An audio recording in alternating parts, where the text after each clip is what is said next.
हजरात, आपको यूक्रेन का कैरेक्टर याद है, किस तरह से इस जंग में वो कूदा था और अरबों को भरोसा दिलाया था कि भाई हम आपके इलाके को बचाएंगे और हम ये कर देंगे, हम वो कर देंगे, हम ऐसा कर देंगे, हम ईरान के ड्रोन्स को रोक देंगे। अच्छा, अरब की जो कंडीशन थी वो भाई बहुत बुरी थी। उसको मददगार, यारो मददगार उसका कोई था थोड़ी भाई। उसका सबसे बड़ा मददगार अमेरिका था और अमेरिका ज़्यादा पिट रहा था। अमेरिका के तमाम एयर डिफेंस सिस्टम अरबों के अंदर जो तैनात थे सब ठोक दिए थे ईरान ने। एंड मूवमेंट पर यूक्रेन कूदा और यूक्रेन ने कहा कि हमें ये चाहिए, हमें वो चाहिए, हमसे डिफेंस एग्रीमेंट कर लीजिए। अरबों ने डिफेंस एग्रीमेंट कर भी लिया, क्योंकि भाई डूबते हो तिनके का सहारा। तो जिसको आज तक घास नहीं डाला गधे को बाप बना लिया।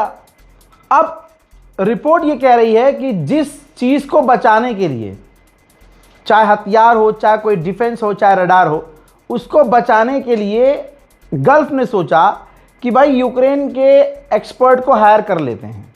ये पूरी रिपोर्ट है भाई। तो हायर कर लिया, लेकिन रिपोर्ट ये कह रही है कि यूक्रेन के कमांडर एक्सपर्ट, ड्रोन एक्सपर्ट भी उस चीज़ को नहीं बचा पाए अरबों की, जिस चीज़ को बचाने के लिए मेनली उन्होंने यूक्रेन की फौज को, कमांडर को हायर किया था। बल्कि यूक्रेन की फौज का जो कमांडर था ना, ड्रोन कमांडर, वही मारा गया। ईरान ने मिसाइल दागी, वो मिसाइल रोक नहीं पाया और कमांडर ही निमट गया यूक्रेन का। अब उसके बाद बहुत झेप मिटाई इन्होंने, लेकिन जब अब ये सीज फायर हुआ तो पहली फुर्सत में गल्फ देशों ने अपने मुल्क से यूक्रेनी कमांडरों के पिछवाड़े पर लात मारकर उन्हें यूक्रेन वापस भेज दिया। इंतज़ार भी नहीं किया कि दोबारा अगर जंग हो गई तो क्या होगा, भगा दिया। तो यानी यूक्रेन भी इस जंग में इतना जलील हुआ जितना ट्रंप जलील हुआ। अमेरिकन मीडिया दावा कर रहा है, अमेरिकन मीडिया, कि ईरान की डेलीगेशन पहुंच चुकी है इस्लामाबाद।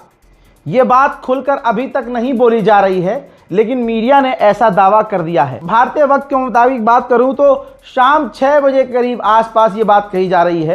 पहली रिपोर्ट शाम 5:30 बजे आई थी कि ईरान के कुछ टीम वाले पहुंच चुके हैं, डेलीगेशन पहुंच चुकी है। अमरीकी मीडिया दावा कर रहा था। अमरीकी मीडिया ने कल रात को भी दावा किया था 3 बजे कि ईरान के एक्सपर्ट पहुंच चुके हैं, लेकिन ईरान ने डिनाई कर दिया था।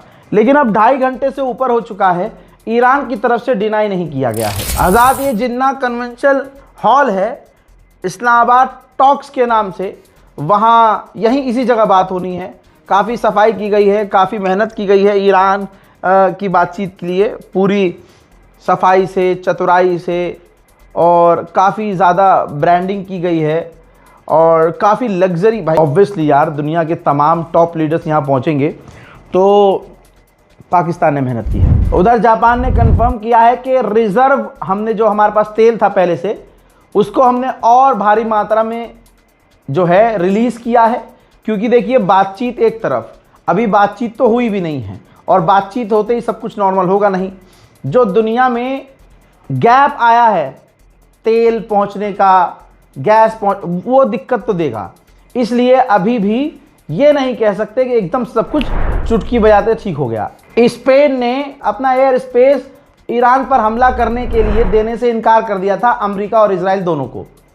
तो गाज़ा पर नज़र रखने के लिए जो कुछ देशों की फौज इजराइल में तैनात थी, हजरात, इजराइल ने कहा है कि हमने स्पेन की फौज को अपने मुल्क से निकाल दिया है। इसके बाद डोनाल्ड ट्रंप के पास कुछ है ही नहीं। धमकी तो ठीक से अब दे भी नहीं पा रहा है, लेकिन उसे आदत है बोलने की। तो इसने कहा है कि वर्ल्ड्स मोस्ट पावरफुल रीसेट। आप जानते हैं रीसेट किसे कहते हैं? जब आप अपने फ़ोन को रीसेट करते हैं, सब कुछ ठीक हो जाता है, नया हो जाता है, शुरू से शुरू होता है।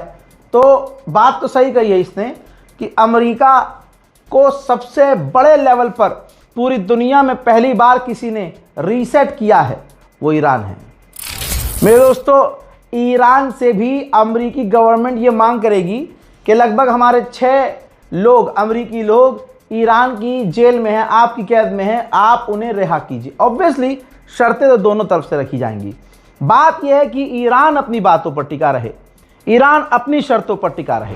हज़रात, एक ऐसी रिपोर्ट आ रही है कि दिल आपका हिल जाएगा और आज के बाद दुनिया का सिस्टम ईरान चेंज कर देगा, बल्कि कर दिया है। जिस तरह से ईरान इस जंग में लड़ा है, खुदा की कसम तालिबान क्या लड़ेगा।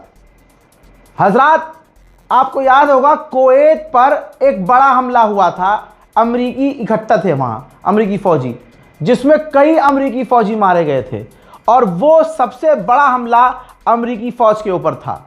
खुलासा ये हुआ है कि वो हमला ईरान ने मिसाइल से नहीं किया था। अल्लाह अकबर, वो मिसाइल से हमला नहीं किया था ईरान ने, वो ड्रोन से हमला नहीं किया था ईरान ने, बल्कि पुराने ज़माने का सुखोई फाइटर जेट था ईरान के पास।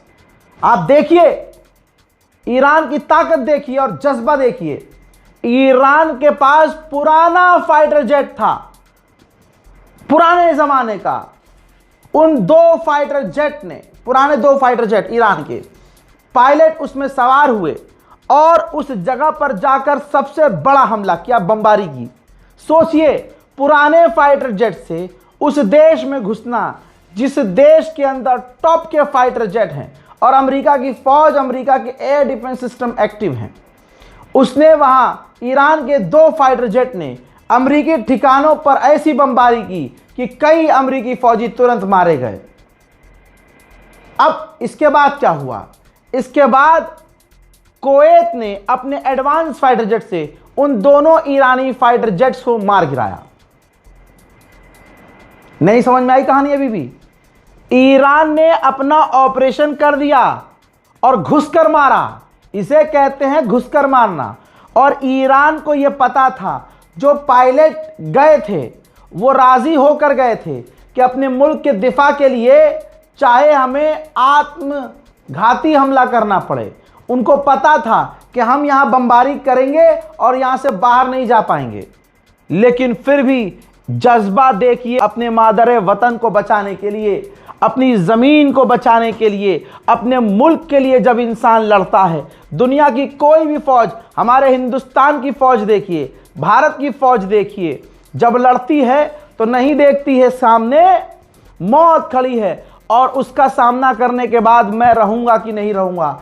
यह जज्बा भारतीयों के अंदर, भारतीय फ़ौज में नज़र जो आता है, वही जज्बा आज ईरान की फ़ौज के अंदर नज़र आया। ईरान के दोनों उन पायलट्स को पता था कि हम जा तो रहे, लौटेंगे नहीं।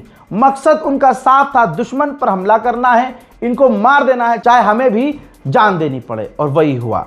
इसे कहते हैं हैदर वालों की जंग। मेरे दोस्तों, ईरान का आप खेल देखिए, ईरान की ताकत समझिए। ईरान ने खुद आधिकारिक स्टेटमेंट जारी किया है और कहा है कि हमने अमेरिका और इजराइल को मजबूर कर दिया है, मजबूर कि लेबनान पर वो हमले कम करें।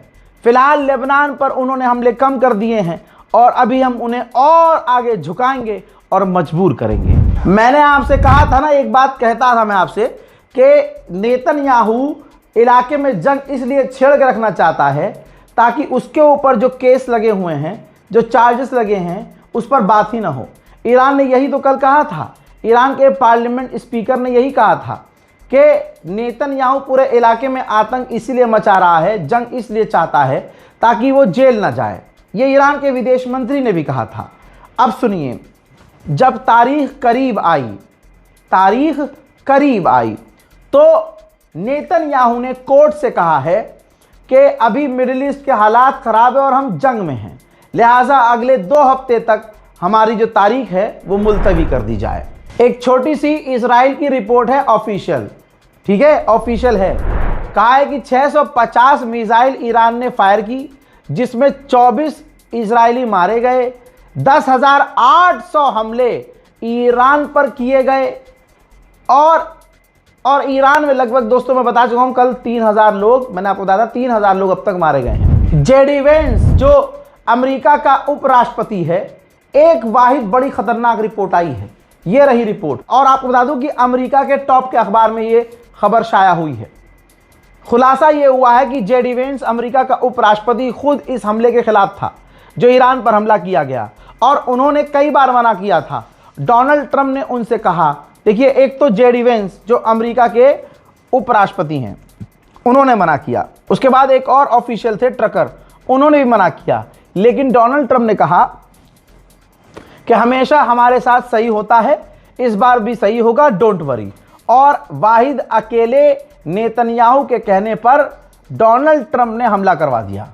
और आज हालत ऐसी हो गई है कि अमेरिका की पूरी दुनिया में, देखिए अमेरिका के वाइस प्रेसिडेंट ने एक बात और कही थी, वो बात बताना ज़रूरी है। उन्होंने कहा था कि अगर हमने ईरान पर हमला किया, पूरा मिडिल ईस्ट अनस्टेबल हो जाएगा, पूरे मिडिल ईस्ट में परेशानी आ जाएगी, तनाव बढ़ जाएगा, हमारा तगड़ा नुकसान भी होगा और हमारी जो पॉलिटिकल इमेज है वो ख़राब होगी।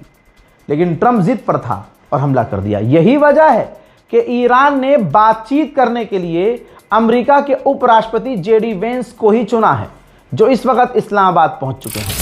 हजरात, ये तो कुएं से निकले खाई में कूदे वाला अमेरिका और इजराइल का सीन हो गया, क्योंकि इजराइल की पार्लियामेंट के अंदर रिपोर्ट पेश की गई और बताया कि जो खामनाई थे वो फिर भी बहुत सही थे।